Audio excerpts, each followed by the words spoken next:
আজ একটু বন্ধুরা সকাল সকাল রাত্রেবেলা ডিনারটা কমপ্লিট করে নিয়েছিলাম, কারণ আজকে একটু যাবো ঘুরতে। আর এখন বাজে প্রায় রাত 8:30 মতো, মানে কত সকাল সকাল খেয়ে নিয়েছে ভাবো। অন্যদিন এই টাইমে আমি রান্না করতে যাই, আজকে আমাদের রাত্রে খাওয়াই হয়ে গেছে। তো এখন আমি যাচ্ছি, আমাদের পাড়ায় হচ্ছে পৌষ কালী পুজো, মানে এবছরে প্রথম হচ্ছে নাকি। আমি তো এখানটায় খুব বেশি দিন আসিনি, তাও 5 বছর হয়ে গেছে দেখতে দেখতে।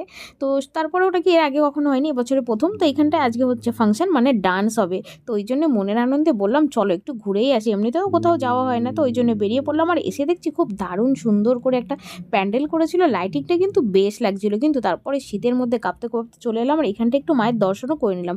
তারপরে ভাই সামনে গিয়ে দেখছি ফাঁকা মাঠের মধ্যে একটা স্টেজ বানিয়েছে, আর ভিড়টা তোমাদের আমি দেখিয়ে দিই।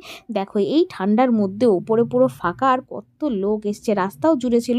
কিন্তু সত্যি কথা বলতে যে জিনিসটা দেখতে এসেছি সেটা কিন্তু আমার একদম পছন্দ হচ্ছিল না। মানে এই নাচ আর নাচবেই বা কী করে, যা ঠান্ডা পড়েছিল, নাচটা এমনিই চলে যায় মানুষের মধ্যে থেকে। তো তারপরে একটা না দুটো গান শুনে বাড়ির দিকে চলে যাচ্ছি। তো কেমন লাগলো তোমাদের আজকের ভিডিওটা